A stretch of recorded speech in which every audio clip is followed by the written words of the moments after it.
Craig. It's Alex Johnston here from Win TV. I just want to know where the nickname Chicken came from. The Jackies posted the little chicken emoji yesterday to tease us all, and then it was you. And Yeah, obviously, I saw you on your Instagram, your chicken sword. Where's the yeah. come from? Where's the chicken?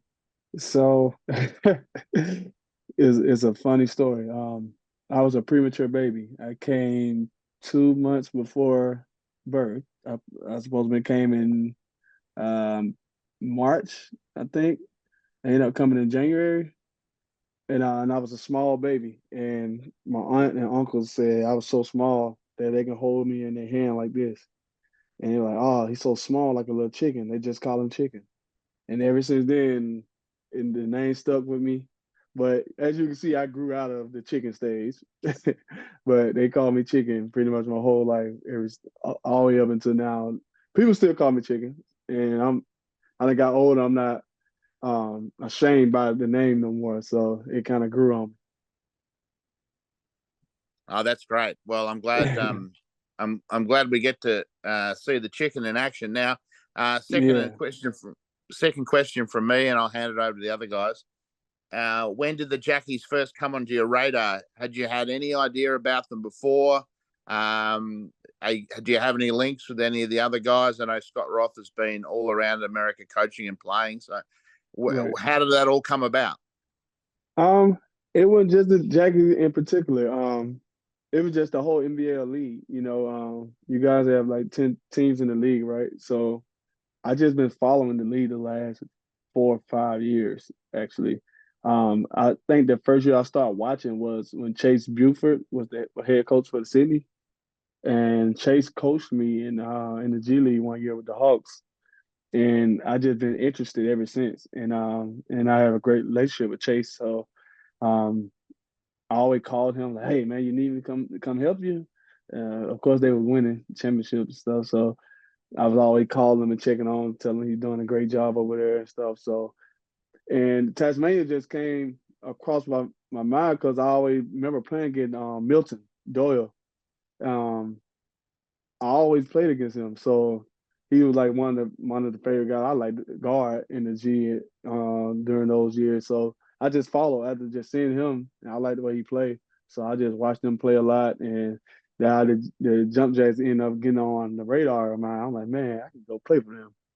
And it seemed like for me, every time I feel like I can go play somewhere, I end up there, and it ended up happening.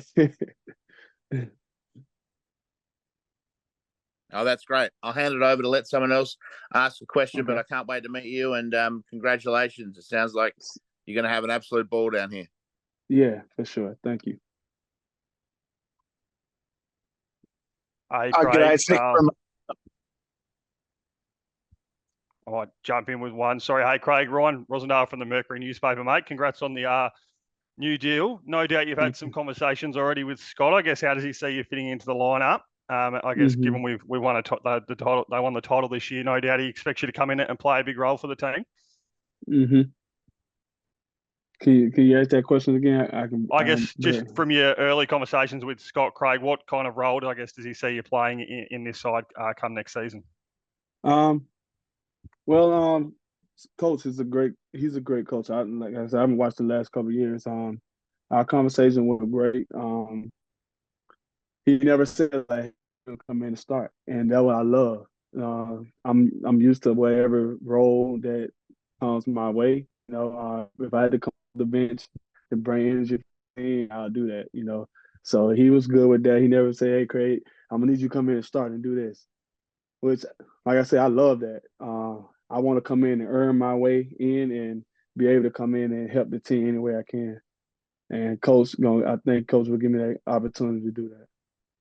Awesome. And just a second one from me. Well, I guess what are you most excited about coming into the NBL as a whole? You said you've watched the league closely over the past few years. I guess what's the most exciting prospect for you coming in?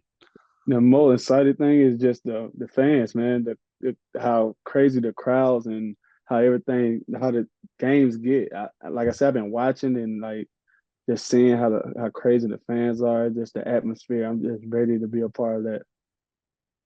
Awesome. All from me. No doubt you'll love the fans at MyState Bank Arena. They're a rowdy bunch. So congrats on the deal, mate. And look forward to catching up when you're in Hobart.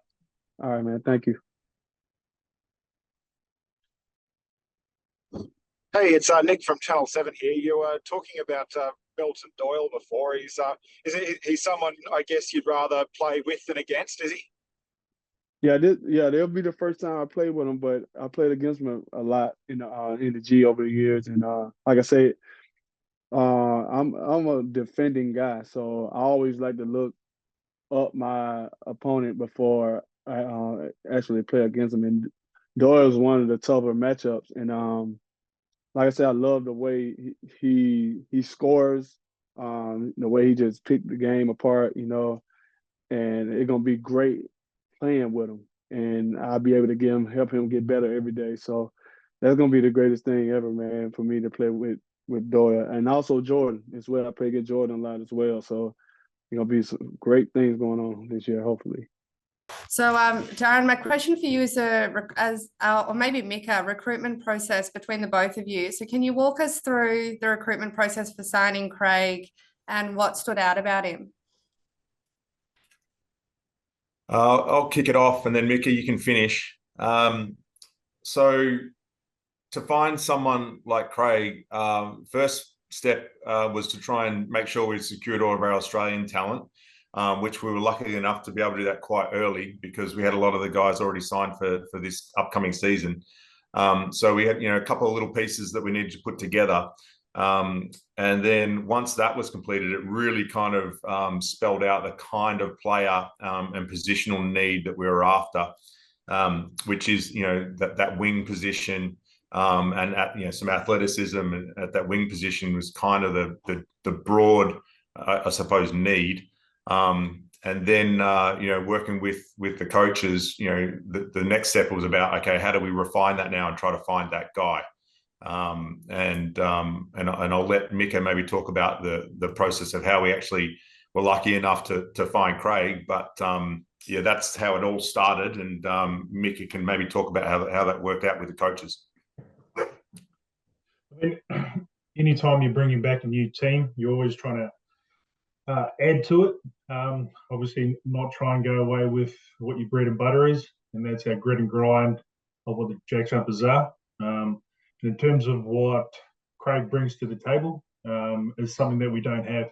His energy, his athleticism, his ability just to bring it in day in, day out, fits in with what everybody's doing, but he brings it in his own flair. And the process in which we went about that was we put out a list, and then we got a list back, and Craig's name really popped for us, and I guess that's the beauty of having contacts and communication throughout, the global network of what basketball is. And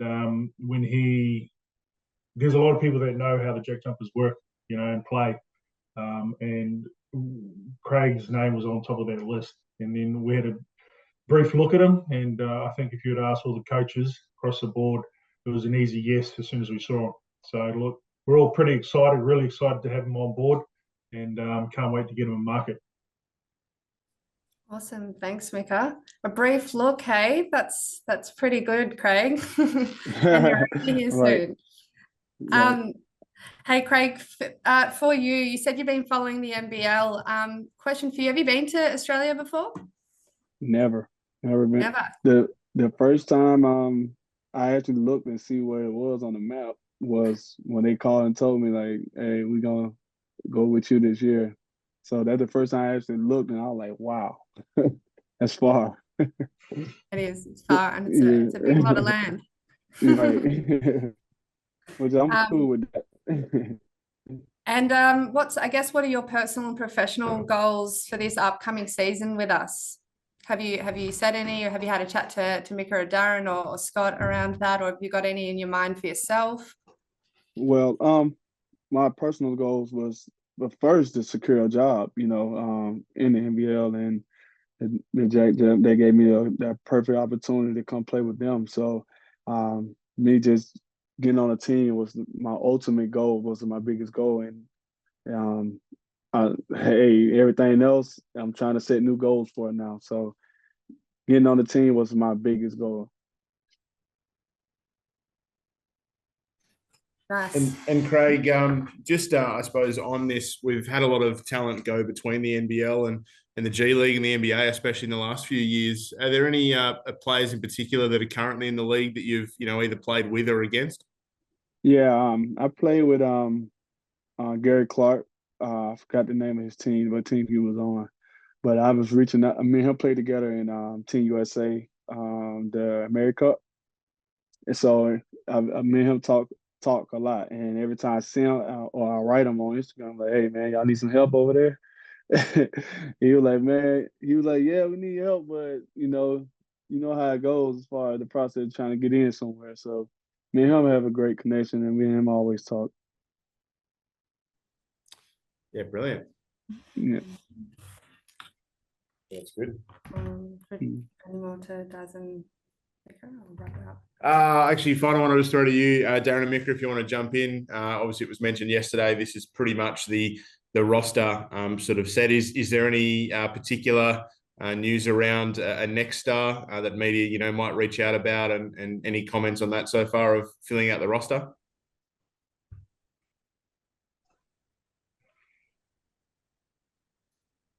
Oh.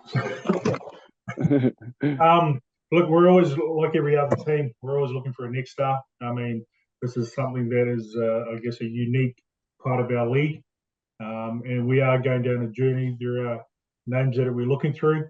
And hopefully, if something fits what the JackJumpers are, and we're very particular, as you know, with Scott, they've got to fit in with what we're doing. A next star that's going to come in, contribute, somebody that we can develop, and somebody that fits our system. So we are picky. We are looking around, and if somebody fits that model, then yeah, you could see this space filled. Perfect. And I think just confirming, we might have touched on it yesterday, but expecting players back in market around that July, August time. Is that correct? Yes, in early August, correct. Yeah, players will come in back end of July, and we'll start our preseason, start all our onboarding, orientation, that kind of thing. So we get back on the train and get this thing riding. Brilliant. No, thanks, Craig. Thanks, guys. Thanks, everyone, for your time. And Craig, we look forward to meeting you soon.